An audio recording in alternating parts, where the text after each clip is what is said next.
just so happy to be here. Tell your face.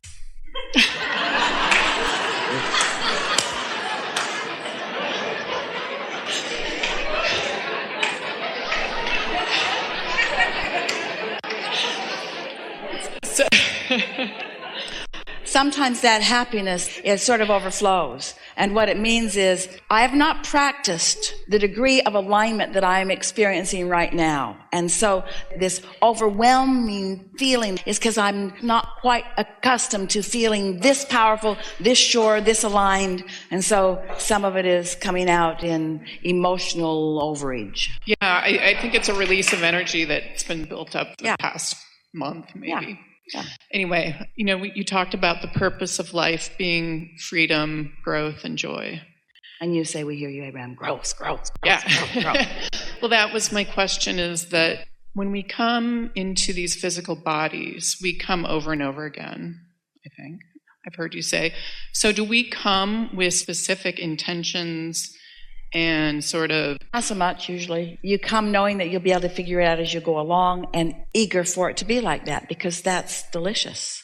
Open-ended and adventurous and free-flowing. And so we don't say, I want to come and marry someone who works at a Baskin Robbins and that, creates hot fudge sundaes so I can experience more hot fudge sundaes, or... It's usually more like, I want to come forth and interact with others who also understand that they are the creator of their own reality, so that we can feel the full satisfaction of our full focus and attention in this life experience.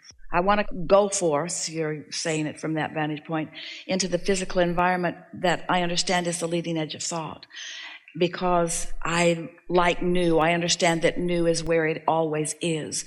Being the eternal being that I am, new is what always calls me forward. And so I accept the sameness of what is, but because of the enormous and perfect diversity in the sameness, there's a lot of sameness, but there's a lot of diversity in the sameness. There's a lot of what is, but there's a lot of diversity in the what is, which makes the sameness so diverse that there's a lot for me to choose from, which is essential to my motion forward. And so while I don't want to experience all of it, I accept the value of all of it and its functioning value in helping me to focus. So I go forth eagerly as consciousness into this sea of possibilities, loving the feeling of possibilities forming within me. And then when they do, me having the connection enough, the alignment enough to feel the continuity of it enough and the goodness of it enough that I can choose which aspects of all of this contrast that I want to, moment by moment, give my undivided attention to, so that I can feel the energy that creates worlds pouring through my focus into new, meaningful manifestations, meaningful to me and meaningful in adding to the collective variety of the whole.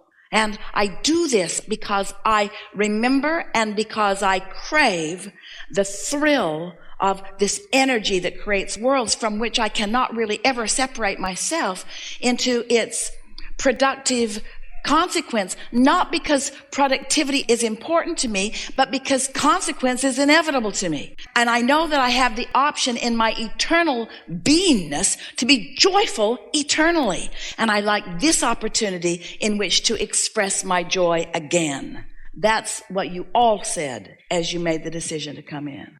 So it's about getting back to who we really are and learning. To me, it's been about learning self-love and worthiness. In this state of being, it's often getting back to remembering that. So we started with you very delicately. We said, you are more than you know here.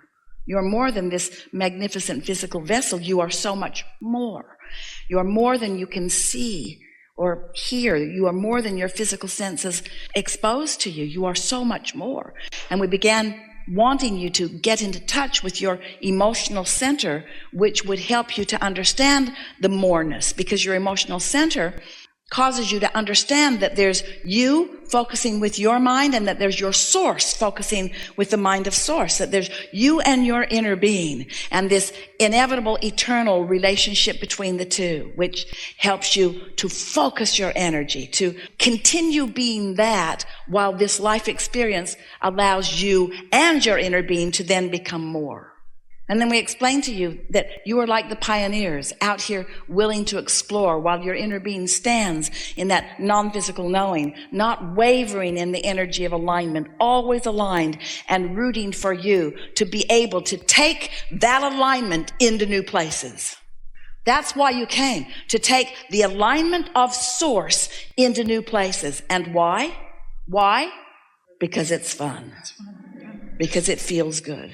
Because it's satisfying. Not because it needs to be done. It inevitably will be done.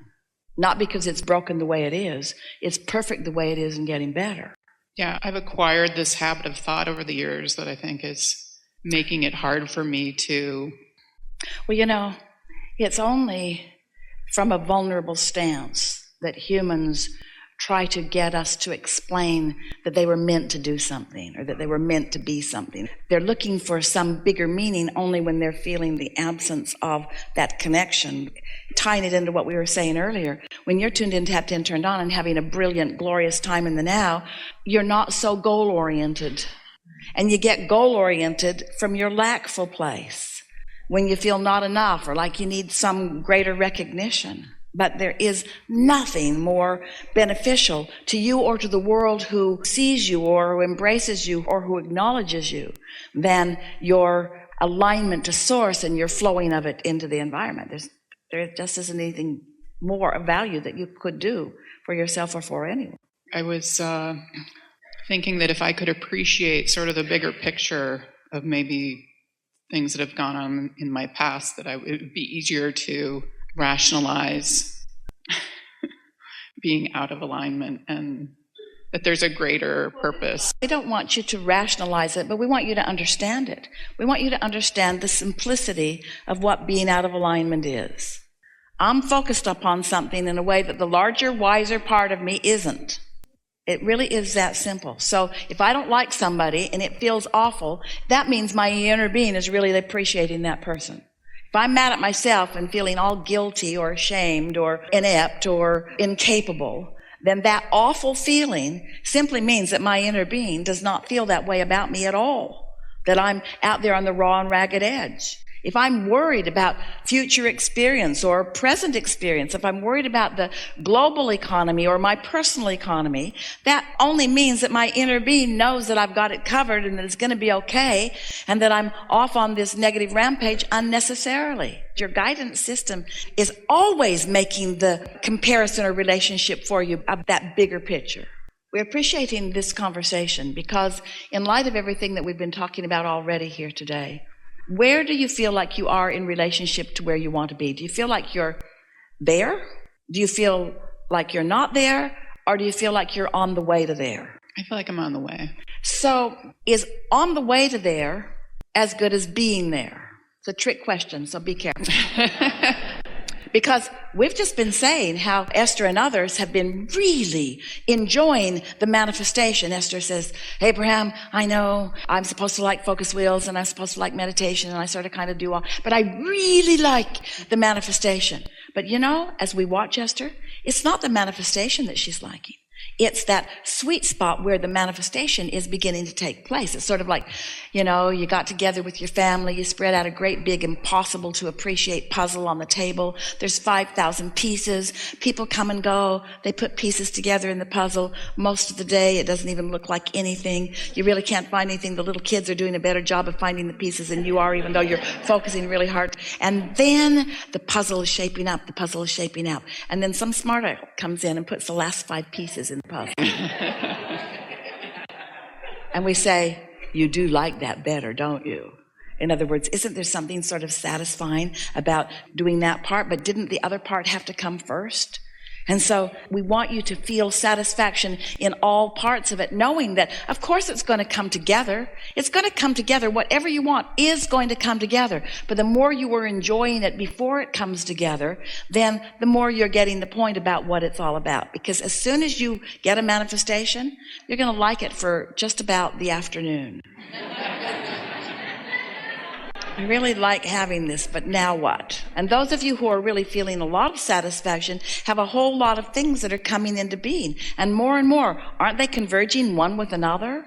Aren't you finding some central place within you that is sort of orchestrating the way things come together? And aren't you beginning to feel your power? Aren't you beginning to feel your value and your worthiness more and more and more? Yes? Yes. We're going to wrap this up. So, do you understand? Let's use that word. We like that word so much. Do you understand that you create your own reality? Is that all right with you? And do you understand that even though you are beautiful in your physical beingness, that you're beautiful to see and to touch and to hear and so forth, even though you are beautiful in your physical beingness, that you are much, much, much, much more than that. And do you understand that the non-physical part of you, the soul part, the source part, the energy part, adores your physicality?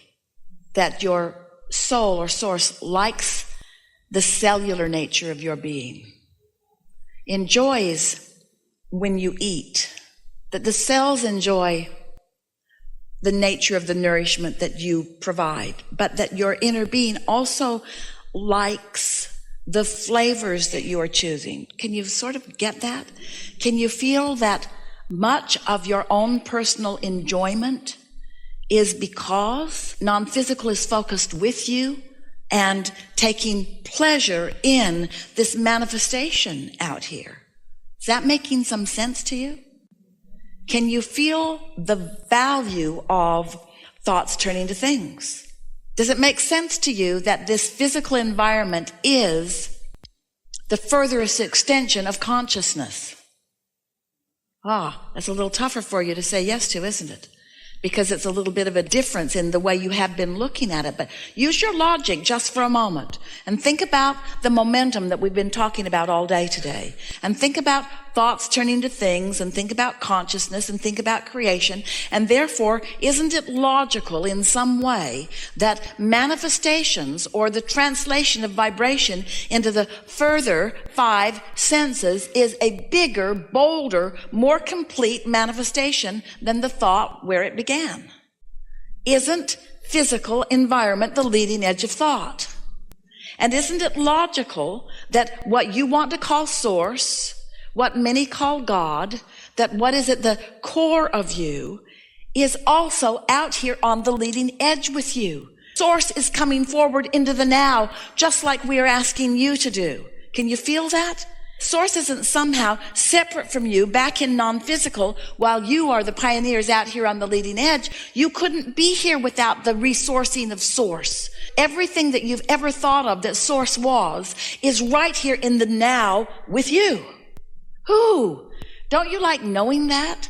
And don't you want to open yourself fully, not just to the recognizing of it, but of the realizing of it? Don't you want to feel the fullness of source eating your sandwich with you? Don't you? Don't you? Don't you want to relax enough to allow source, who loves your body on a cellular level, each and every one of those trillions of cells in your body? Don't you want to just relax and allow source to embrace and adore and compliment in every way, every facet of your body? Don't you love being on the leading edge? And don't you love knowing that source came all the way out to this leading edge with you? And don't you like knowing that source has never one time departed from you or deviated from you or left you hanging out here to dry? That in every case that you have felt pinched off, you've been the pincher offer. In every case, it has been a thought that you have chosen that has held you in some sort of bogus resistance that has just for the moment disallowed you to know how Source is feeling in the moment. Hasn't stopped Source from feeling it.